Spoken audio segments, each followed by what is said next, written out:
우리가 작년에는 Beloved, 사랑하는 자야 이렇게 부르시는 주님의 음성을 듣고 1년 동안 지나왔는데, 오늘은 사랑하는 자야 하고 뭐라고 이어집니까? 사랑하는 여러분, 이와 같이 주님 안에 굳건히 서십시오, 이런 말씀입니다.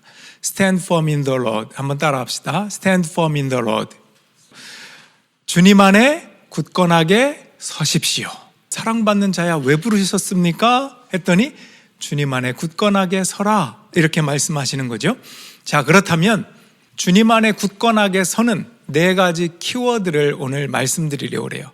자, 4가지를 한번 쭉 얘기해 보면, 말씀 안에서 굳게 서자는 것, 2번째는 기쁨으로 굳게 서자는 것, 3번째는 감사의 기도로 굳게 서자는 것, 마지막으로 시크릿인데 비결, 일체의 비결로 굳건하게 서자. 4가지입니다. 자, 첫 번째는 한번 말씀 보일까요? 빌립보서 2장에 이런 말씀이 있어서 함께 읽겠습니다. 16절 시작.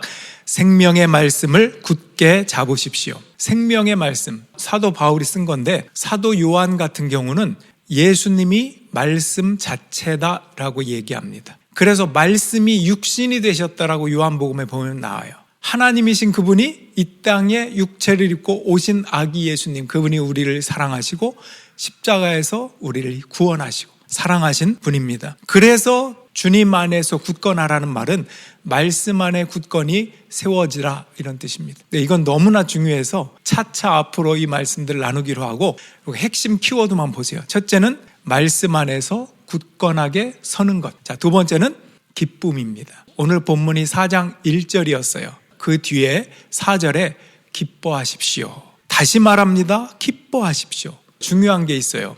어떤 환경 안에서 기뻐하라고 했나요? 주님 안에서 기뻐하라고 했나요?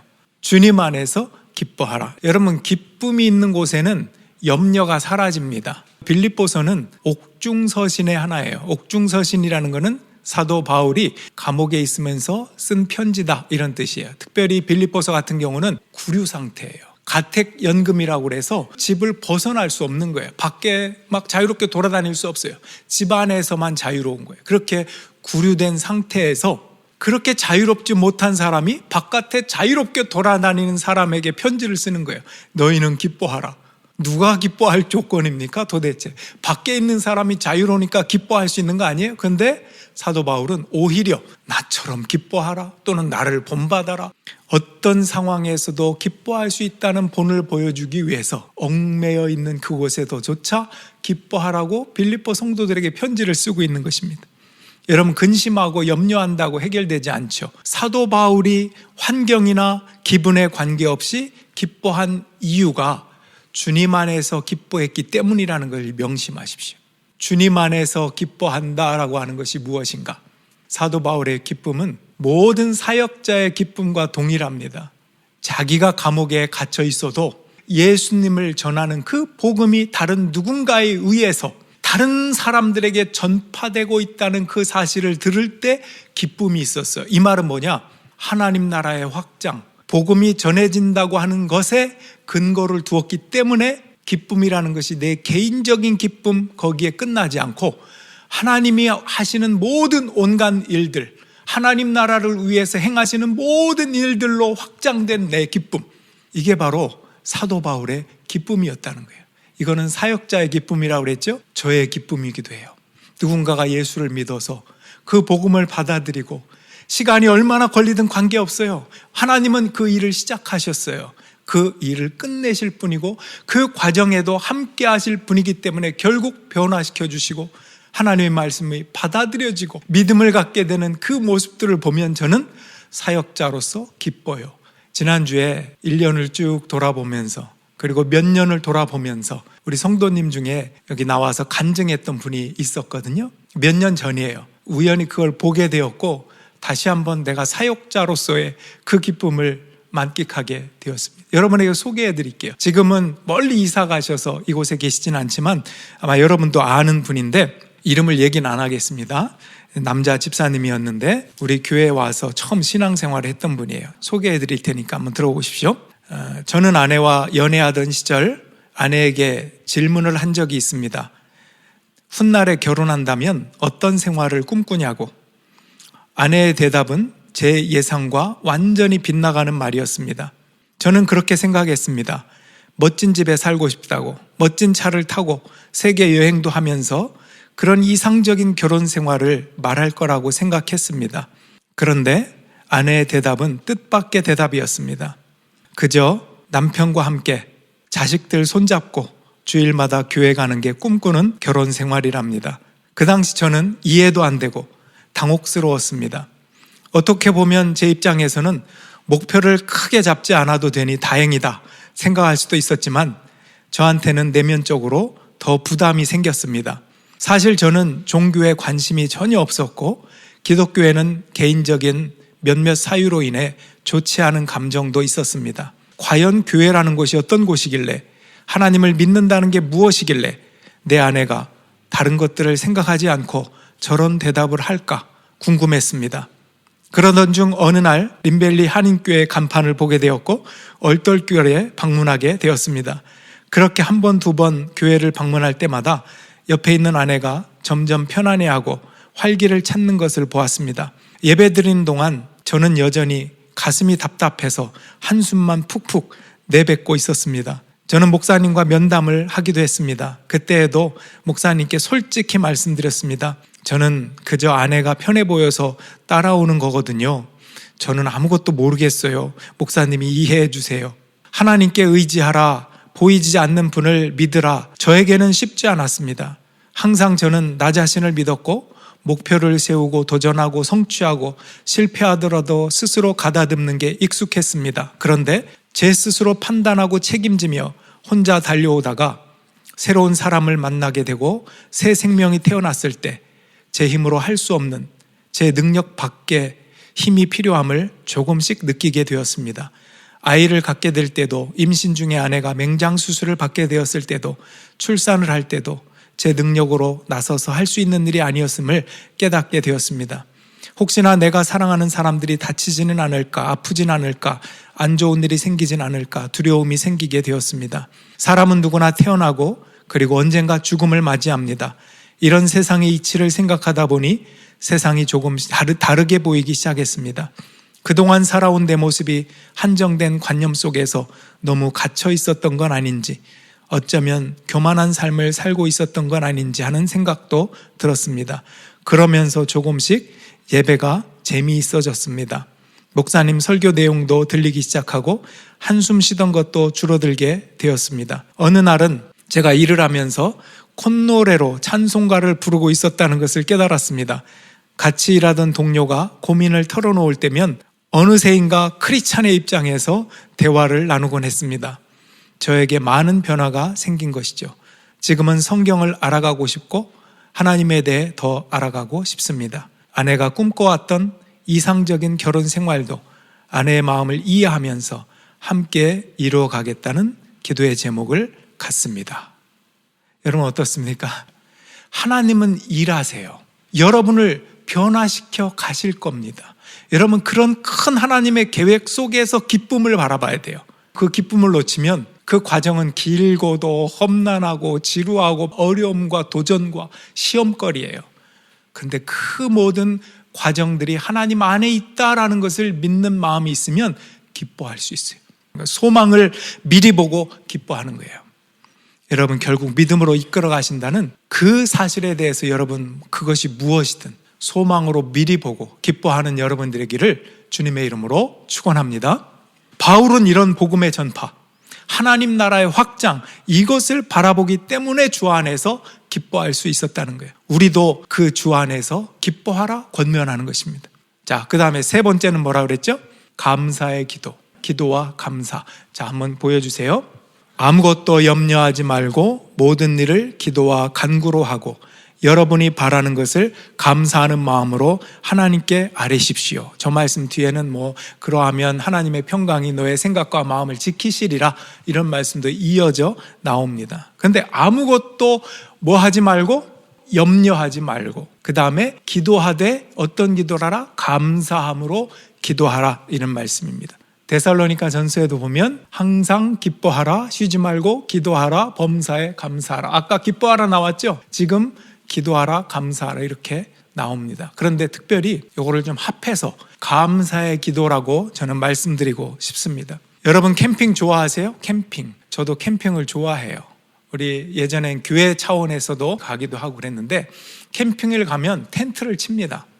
텐트를 치고 이제 뭐도 해 먹고 거기서 잠도 자고 등이 베겨가지고 그 다음날 쭈뿌둥하기도 하고 자고 일어났더니 어린아이들 같은 게 얼굴에 낙서가 있어서 네가 그랬니 내가 그랬냐 그러면서 서로 아웅다웅하기도 하고 모닥불 펴놓고 밤새 정겹게 이야기를 나누기도 하고 찬양도 하고 감자 옥수수 쪄먹고 생각만 해도 듣기만 해도 상상이 되시죠.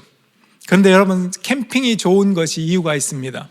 왜 캠핑이 좋을까? 물론 서로 친해질 수 있어요. 가족끼리든 누구 친구랑 가든 다 친해질 수 있는 것은 기본이에요.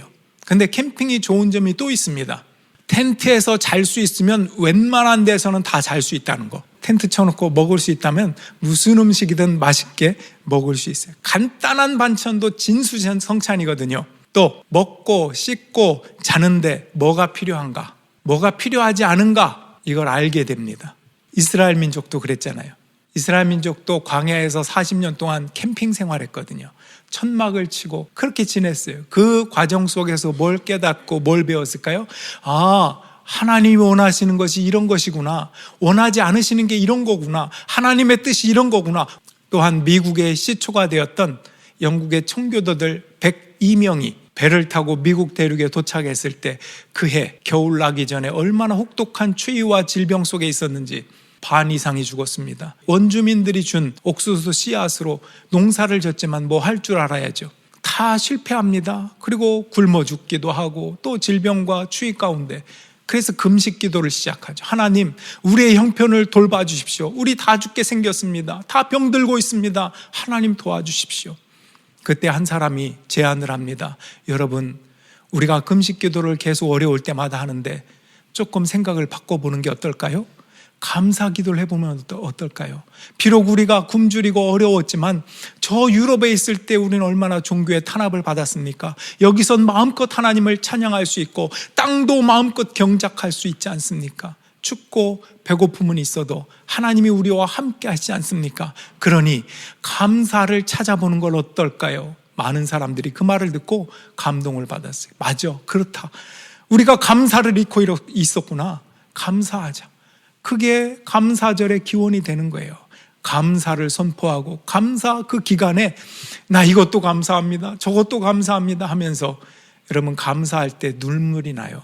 울컥합니다. 은혜가 있습니다. 골로새서에도 보면 사도 바울이 뭐라고 했냐면 기도할 때 감사함으로 깨어 있으라 그래요. 내 일상에서 감사를 발견하고 찾는다면 그것이 바로 기도라는 거예요. 기도할 때 감사는 빼놓지 말아야 될 굉장히 중요한 요소입니다. 여러분의 기도의 모습을 돌아보세요. 내가 기도할 때 나는 회개도 하고 이것저것 해달라고 간구하는데 감사를 하고 있나? 하나님의 온갖 행하신 일에 대해서 집중하면서 감사해 보세요. 자, 네 번째는 뭘까요? 시크릿이라고 했는데 기억나십니까? 시크릿이에요. 이것은 일체의 비결로 주님 안에 굳건하게 세움받는 것입니다. 여기 영어 표현에 뒤에 보입니까? 밑에 The secret of being content. 자족한다는 말. 자족이 뭐예요? 스스로 만족한다 이런 뜻이에요. 만족할 줄 아는 것이 굉장히 큰 영성이거든요. 사도 바울이 두 번째 줄에서 배부르거나 굶주리거나 풍족하거나 궁핍하거나 어떤 경우에도 적응하는 만족하는 비결을 배웠다 이렇게 얘기하거든요. 여러분 굶주려 본 적 있습니까? 부유해 본 적 있습니까? 비천해 본 적 있습니까? 영광스러워 본 적 있습니까? 존경받아 본 적 있습니까? 비난받아 본 적 있습니까? 그런 모든 상황 속에서도 비결을 배웠다고 하죠. 비결을 배울 수 있었던 이유가 뭐죠? 사도 바울은 그 모든 것들을 경험했었어요. 보통은 가난하면 낙심해요. 부유하면 교만해요. 그런데 사도 바울은 그렇지 않대요. 예를 들어 부유하면 하나님이 나에게 이런 부유함을 주셨어. 하나님 나라의 일을 위해서 난 헌신하고 싶어. 누군가를 깎아내리거나 스스로 교만하거나 세상적인 것으로 자기를 채우거나 그러지 않고요. 감사하는 거예요. 이렇게 할 줄 아는 게 부유에 처할 줄 아는 거예요. 또 반대로 가난할지라도 지금 나에게 주어진 것들에 대해서 감사하면서 하나님 앞에 주님, 나는 이러할지라도 물질 자체를 목표로 하지 않겠습니다. 내가 물질을 섬기느라고 목표 삼아서 다른 거 다 잃어버리고 물질의 노예로 추구하지 않겠습니다. 그저 내게 주신 것을 감사하면서 살다 보니 하나님이 또 채우시고 부어주실 거라는 믿음으로 이 시간 주님께 감사하며 하나님의 영광을 위해 살겠습니다. 이렇게 할 줄 아는 게 가난에 처하는 법, 비결, 이렇게 얘기하는 거예요. 즐기는 거예요. 그 순간들을 하나님을 목적으로 살겠다. 이게 주 안에서 일체의 비결을 배웠다는 뜻입니다. 여러분, 이 말씀 후에 어떤 말씀이 나온지 아세요? 이게 12절이잖아요. 13절에 내게 능력 주시는 자 안에서 모든 것을 할 수 있느니라, 이 말씀이 있어요. 이 성경 말씀이 너무나 크게 다가오고 좋아들 해요. 근데 저 좋아하는 그 말씀이 이것으로부터 시작됐다는 걸 놓치지 마세요. 그냥 내가 원하는 모든 큰 것들을 주실 거야, 막연하게 그런 말씀이 아니고요. 경험이 있어요. 비천할 때도 있고 가난할 때도 있고 열등감을 느끼면서 내 자신이 왜 이렇게 태어났을까? 난 왜 이 모양일까? 괴로울 때도 있고 한숨 쉴 때도 있고. 근데 그 순간 경험들을 통해서 점점 하나님이 어떤 분이시구나 하는 것을 깨달아가고 내가 회복되면서 이제는 일체의 비결을 배웠으니 주 안에서 모든 것을 할 수 있다, 이렇게 되는 거라고요. 일체의 비결이라는 것. 능력이라고 할 때 우리가 생각하는 능력이 내가 원하는 욕심이든 뭐든 다 능력 있게 하나님 주실 거야, 이런 차원이 아닌 것은 예수님이 십자가에서 조롱하는 사람들 침뱉고 십자가에서 내려와봐 하나님의 아들이라면 할 때 예수님이 내려와서 다 쓸어버릴 수 있는 거, 이게 능력이 아니었어요. 진짜 능력은 그것을 참고 견디고 우리의 인류의 구원을 위해서 십자가를 끝까지 지는 것, 그 모욕을 감당하는 것, 이것이 진짜 능력이었다는 것을 우리는 알고 있어요. 여러분, 그러므로 능력은요, 감당할 수 있는 게 능력입니다. 하나님, 저에게 감당할 수 있는 능력 주세요. 저 어머니로서, 아버지로서, 학생으로서, 무언가로서 감당할 수 있는 능력 주세요. 이게 얼마나 엄청난 기도일까? 하나님이 기뻐하시는 기도일까? 환경이 어려워도 우리는 기도할 수 있고 감사할 수 있고 비결을 배울 수 있습니다.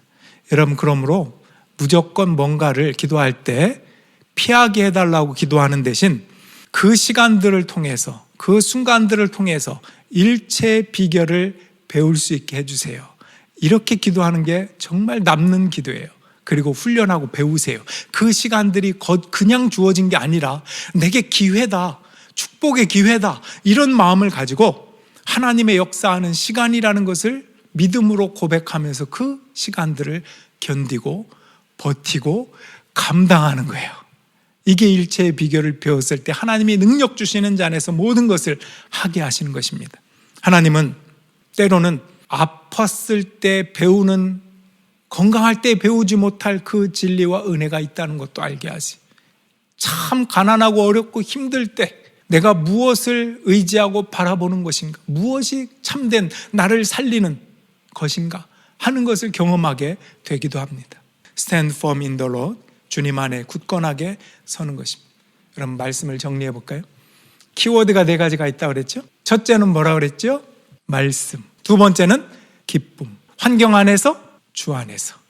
세 번째는 감사의 기도. 기도할 때 감사를 빼놓지 말자. 마지막으로 4번째는 시크릿인데, 어떤 시크릿? 자족하는 시크릿인데, 이게 바로 일체의 비결. 그 일체는 뭐예요? 가난하든 부하든 아프든 안 아프든 많든 적든 크든 작든 그것을 경험한 자로서 그 안에서 하나님이 나에게 주신 은혜들, 하나님의 소망을 바라보면서 비결을 배워 능력 주시는 자 안에서 모든 것을 할 수 있는 능력, 우리 오늘 말씀을 생각하면서 기도하며 나가겠습니다. 이 시간 기도할 때 제가 기도의 제목을 다시 한번 드립니다. 여러분, 진실한 마음으로 하나님 앞에 기도하십시오. 하나님, 저에게 새해를 주셔서 감사합니다. 저에게 새날을 주셔서 감사합니다. 어떤 날은 힘들고 비천하고 어렵고 괴로운 날입니다. 그러나 그 날조차도 감사할 수 있도록 일체의 비결을 배우겠습니다. 그리하여 능력 주시는 자 안에서 모든 것을 할 수 있다는 거기까지 성장하기를 원합니다. 내가 기도할 수 있음에 감사합니다. 감사를 발견할 수 있다는 것에 감사합니다. 주 안에서 기뻐하겠습니다. 그렇게 2023년 한 해 동안 하나님이 기뻐하실 나와 가정과 교회가 되게 하옵소서. 이러한 마음으로 하나님 앞에 함께 기도하며 나아가겠습니다. 기도하겠습니다. 사랑해 주님,